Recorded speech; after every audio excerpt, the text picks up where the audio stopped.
Leslie Schilling. Welcome to the Compared to Who show. Thank you for having me. I'm excited I, to chat today. Me too, because it's the strangest thing. So I've been following you on Instagram for a little while now, but I have a group of friends who are in this space. A lot of them come on the show a lot. They're non-diet dietitians.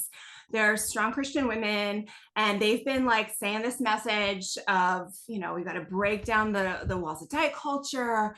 We've got to make some, real movement in terms of what we're doing in the church around this. And there's work to be done. Yeah. And we've had a conversation, Leslie, that went something like, if only someone could write a book that was just about that. And it was like a little bit of finger pointing. And I'm like, no, dude, like I'm already in for some other books. Like, that's not my book. Like, I'm not a dietitian. And then all of a sudden I see she has a book. And then I'm like, okay, I got to see this book. And I'm reading this book, Leslie, and my jaw is on the ground because you just go there, you say the things that need to be said. And I think you are going to be a powerful voice in what we can do going forward in terms of really seeing movement in the way the church handles these issues. Because our problem has been like there's voices from HAES, the Health at Every Size movement, there's voices from body positivity, but a lot of those things don't align neatly and nicely with Christian principles, right? There's a lot of like, oh, that's kind of messy, hard, yucky. I can't take that into church. No one's going to believe that message. And you did it. So yay. I'm so excited to just have everyone read this book. And we're going to get into, so we're going to talk to you 2 days and we're going to get into like what's in this book, and we're going to get into diet culture in the church. We're going to get into all the goodness that is there. But will you just start by telling us your story? Everyone has their body image food story, and I would just love for my listeners to hear yours. Will you share with us? Yeah, absolutely. Well, I am just so excited to be here and to share with you. And I'll usually start by letting people know the draw is from North Carolina. I live in the Vegas area now, but the draw, I grew up in North Carolina. So if you hear the draw, that's where it's from. And I again grew up in North Carolina. Grew up in my grandmother was a nurse in war times, and she was a polio epidemic nurse, and she was at war with her body the whole time as well. And like everything I remember of her growing up was Weight Watchers and points and shrinking. And it was interesting looking back now because like what a powerful people have written things about her because she's like just such a go-getter, such a pioneer in the medical space and with like polio vaccines, and just it was just really amazing. And at the same time, like many women today are struggle with their bodies, right? So my mom grew up with that, my sister and I grew up with that, and still knew this fierce love of our grandmother. And so we grew up doing watching her kind of do her diet thing and love us at the same time, right? And because nobody gets out unscathed from diet culture, hopefully the next generation will, and we'll be a part of that.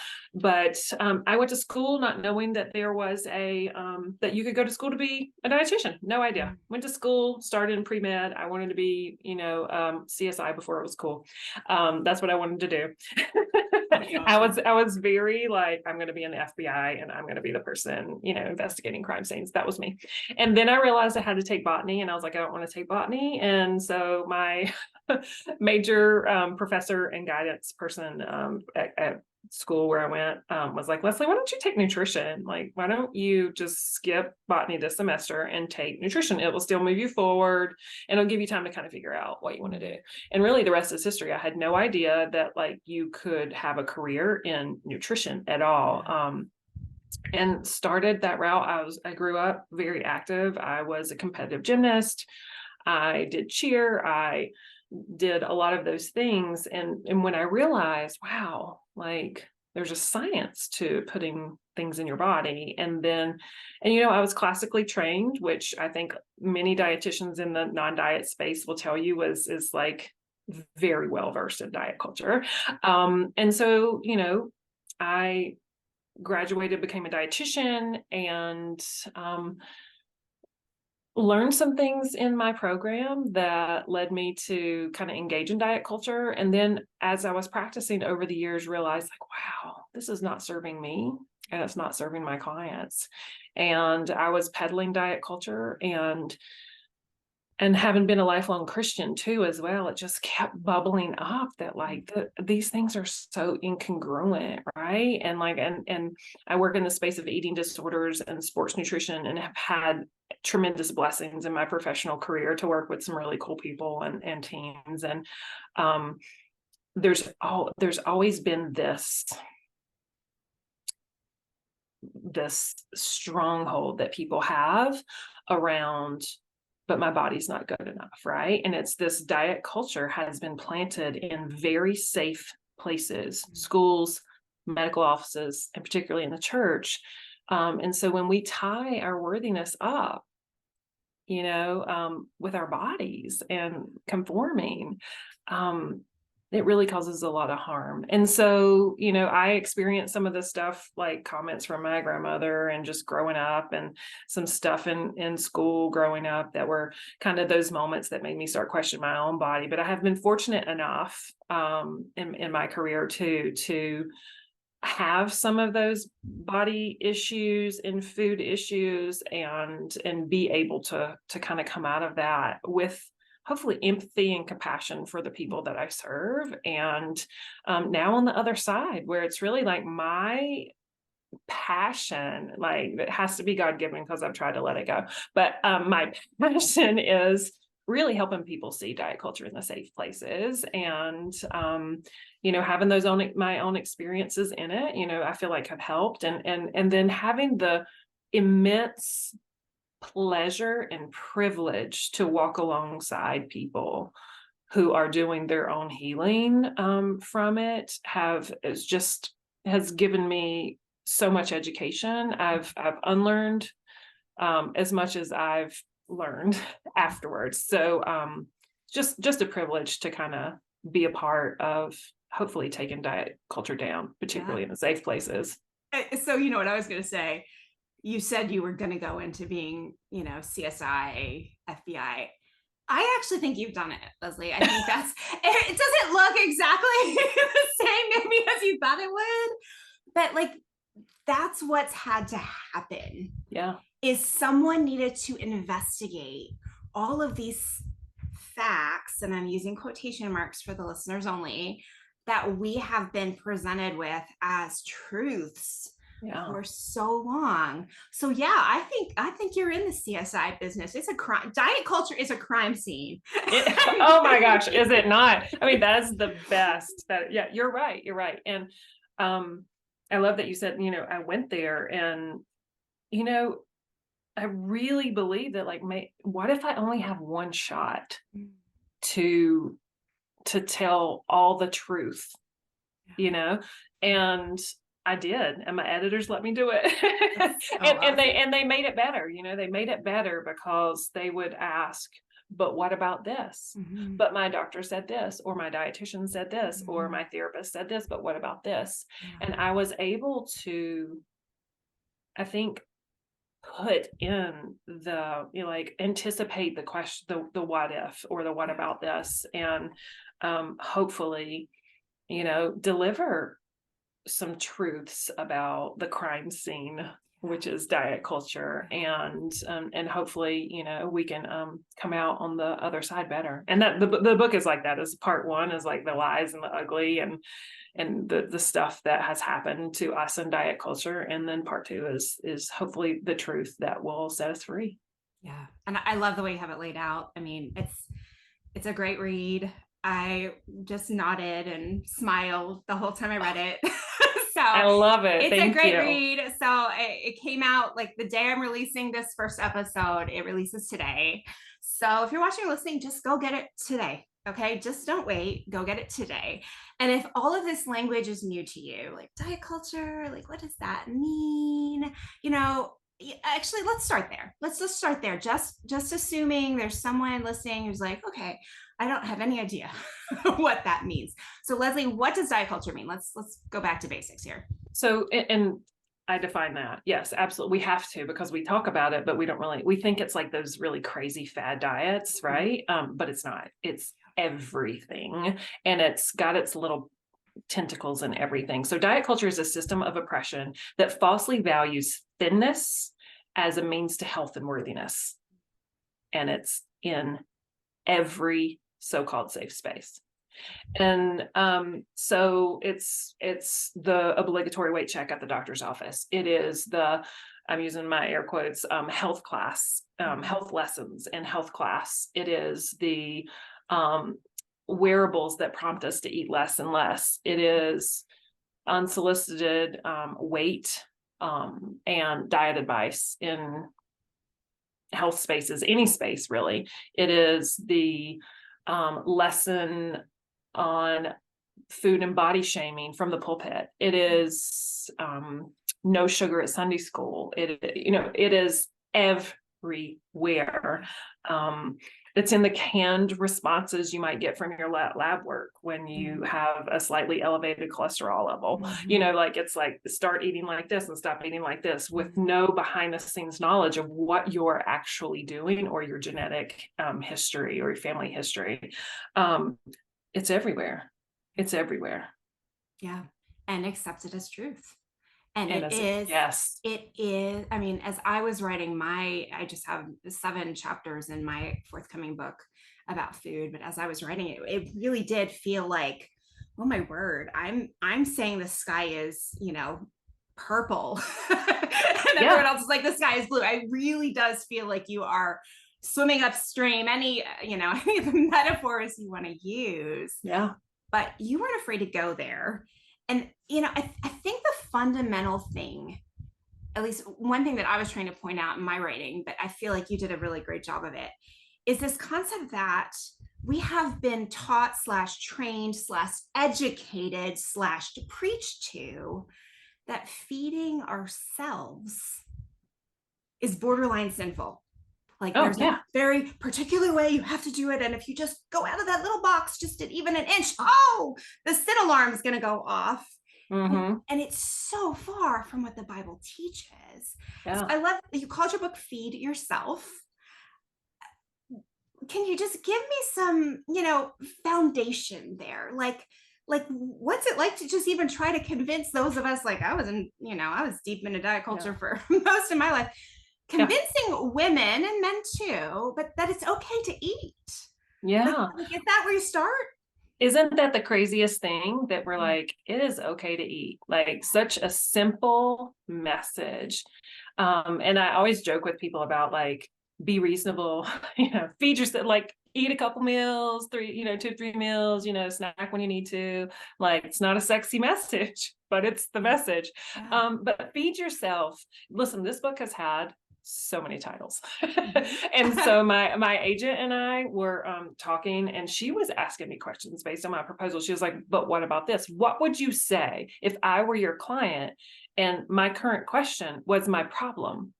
My thing I wanted to fix, what would you tell me? And then we explained, we talked back and forth and we discussed it as if she were my client in my office. And she's like, Leslie, you've said more than once, it's never wrong to feed yourself. And I think Feed Yourself is the book title. And I was like, you're right. I say that all the time to my clients because, and I tell this to dietitians when I do supervision too, is like, we do not use one of the most valuable tools that we have available to us enough, which is reassurance. Like, you were born knowing how to eat. You have this beautiful innate regulation system that diet culture has muted along the way and made us afraid of actually engaging in the most natural, the most innate thing that has been given to us. I mean, like as soon as a child is born, they like bob for the breast or the bottle. Like they know that that is their means to survival and connection in this world. And diet culture takes it from us, or at least mutes it for a while. Yeah. And so yeah, it's never wrong to feed yourself. And that's something that we can regain, you know, and like I've not had a client that's like, Leslie, I can't do it, you know, like with enough, like, I know that you have strongholds that have been formed in diet culture, that have been formed in your church, that have been formed in your home, your school, wherever. I know. And there's so much grief involved. I think just like really validating that we've been sold a false bill of goods in our culture. And, you know, the grief around the lies that we've been told, the grief around the seeds of doubt that have been planted in our souls without consent.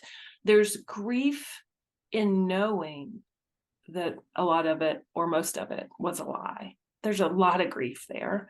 And I think just addressing that, like, I am, and this is the introduction, like, I am so sorry that harm came to you in what should have been a safe place. Yeah. And I want you to know, as a health professional, as a nutrition professional, as a nutrition therapist and sports dietitian or whatever, that feeding yourself is never wrong. Yeah. So it's really just this rallying cry to take back what God already gave us and called good. I love it. I love it. Yeah, I'm thinking about that grief. So in my book that comes out later this year, I talk about diet culture as a con. And I was conned. A friend and I Totally. she was dating someone. We ran all over New York City with this guy who turned out to be a con artist. And in retrospect, it's like, oh my word, how did we do that? How did we fall for that? That was so dangerous. And so I had to really cut most of that story out of the book. But thinking about the con of diet culture and how it's a little embarrassing, like, and it shouldn't be, Yeah. right? But I think part of our struggle is like the shame we feel, like, well, if it's not true, then I fell for it. Like I was duped. Like Yeah. I bought that.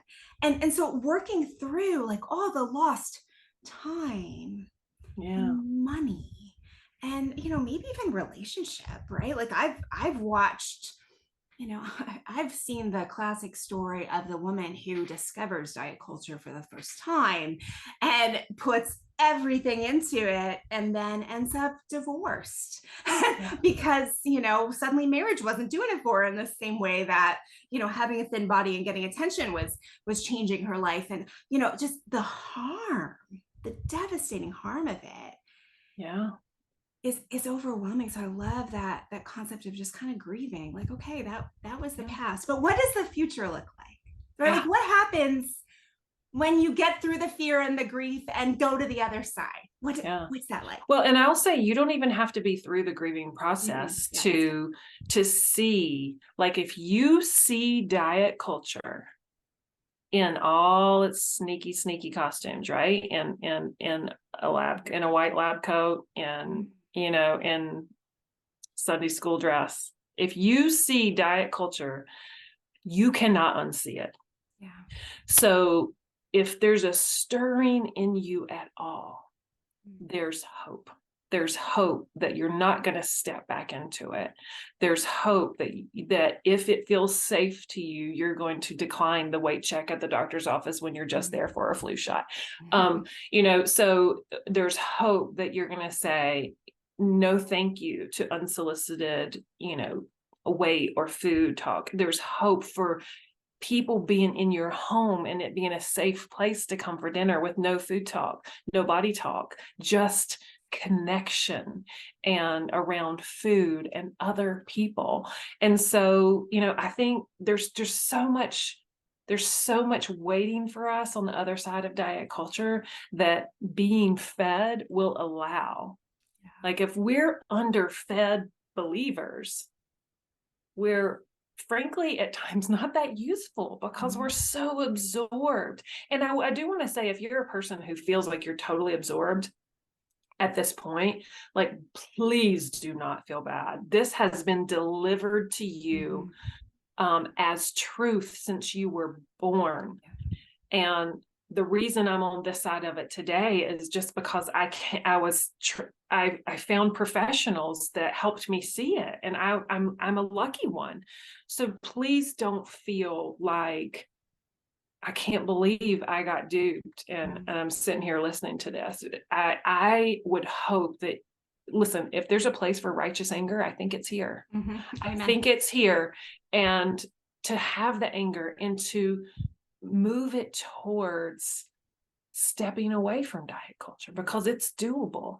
And listen, the thing I feel like I really wanted to do in the book was to really document things very well, because people are like, what? That's not right. I'm like, well, yes. Yes.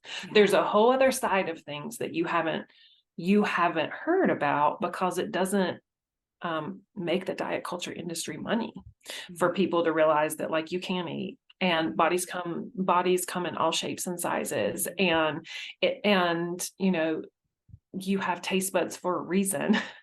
You know, like, God gave us pleasure, and it's okay to you know, enjoy food. It's okay to feed yourself. In fact, it's just such a gift.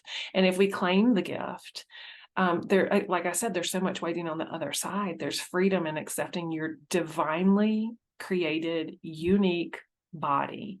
There's a love for our neighbors that we didn't have capacity for before, because we might have been judging them because of their body size and making assumptions about their lifestyle, which the judgment was not ours to give, but diet culture taught us to do that.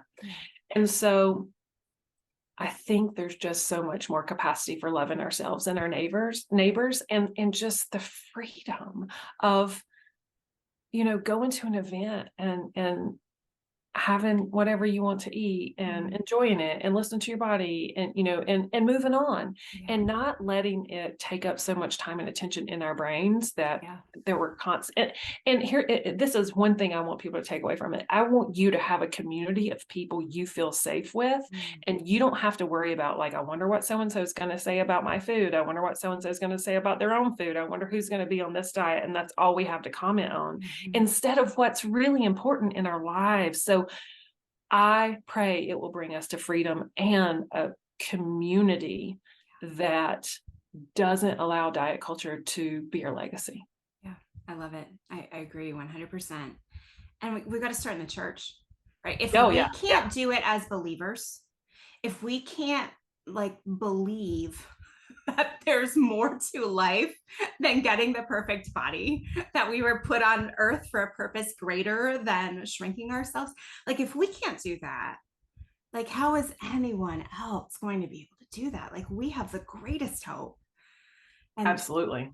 And we dismiss it for our hope in the next body transformation. And I mean, I'm saying that with so much grace and love, because I was, like, in the front of the line.